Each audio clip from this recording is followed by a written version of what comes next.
అందరికీ నమస్కారం. Learning about nature ఛానల్కి మీ అందరికీ స్వాగతం. ఈరోజు మనం సహస్ర కవచుడు గురించి తెలుసుకుందాం. సహస్ర కవచుడు అనే పేరుతో గల రాక్షసుడి కథ ఒకటి మహాభారతంలో ప్రక్షిప్తమై ఉంటుంది. ఈశ్వరుణ్ణి ప్రసన్నం చేసుకునేందుకు అతను ఘోరమైన తపస్సు చేశాడు. ఈశ్వరుడు ప్రత్యక్షమై, నీ తపస్సుకు మెచ్చాను, నీకేం వరం కావాలి అని అడిగాడు. ఓ ప్రభు, నాకు 1000 కవచాలు ప్రసాదించు. ఒక కవచం బద్దలు కావాలంటే 1000 సంవత్సరాలు తపస్సు చేసి వచ్చి 1000 సంవత్సరాలు నాతో యుద్ధం చేస్తే ఒక కవచం పోవాలి. అలా ఆ వరాన్ని ప్రసాదించు అని కోరాడు. ఈశ్వరుడు తదాస్తు అని వరమిచ్చి అంతర్ధానమయ్యాడు. ఆ వరబలంతో సహస్ర కవచుడు రెచ్చిపోయి ముల్లోకాలపైన దండెత్తాడు. దేవతలు ఎవరూ అతన్ని ఎదురించలేకపోయారు. అప్పుడు దేవతలంతా విష్ణుమూర్తికి మొరపెట్టుకున్నారు.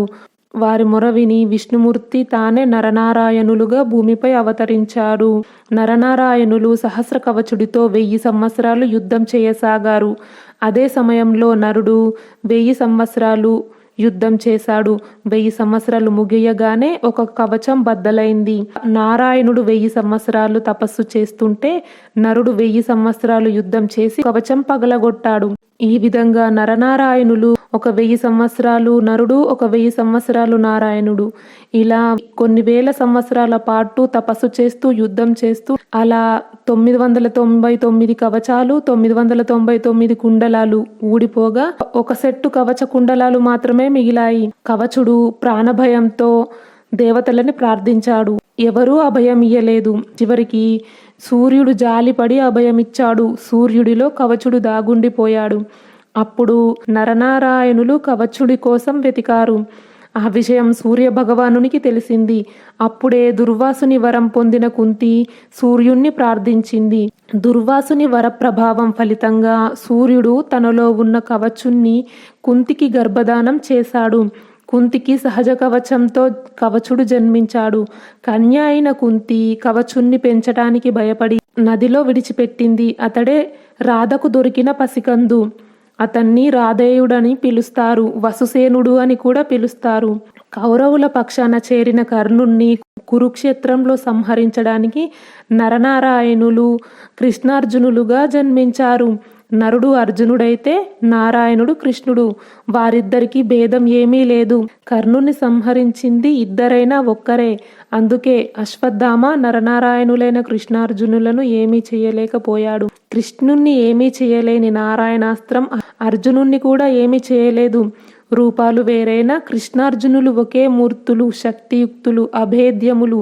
కర్ణుడికి కవచకుండలాలు ఉన్నా కూడా అర్జునుడి దగ్గర పాశుపతాస్త్రం ఉంది. ఆ పాశుపతాస్త్రం ద్వారా కవచకుండలాలతో సహా అంతం చేసే శక్తి అర్జునుడికి ఉంది. కానీ పాశుపతాస్త్రం వల్ల కర్ణుడితో పాటు లోకం కూడా నాశనం అవడం ఇష్టం లేక అర్జునుడు పాశుపతాస్త్రాన్ని అసలు యుద్ధంలో ఉపయోగించనే లేదు.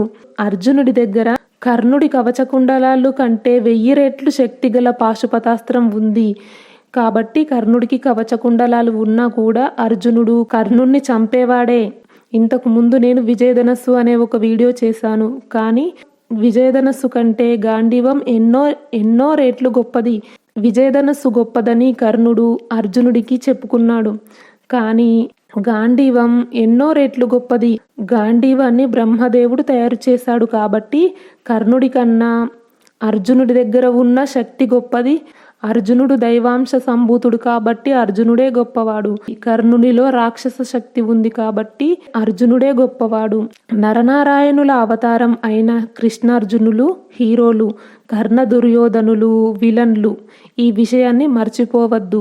నేను చాగంటి కోటేశ్వరరావు గారి వీడియోలు, అందులో సహస్ర కవచుడి గురించి చెప్పాడు.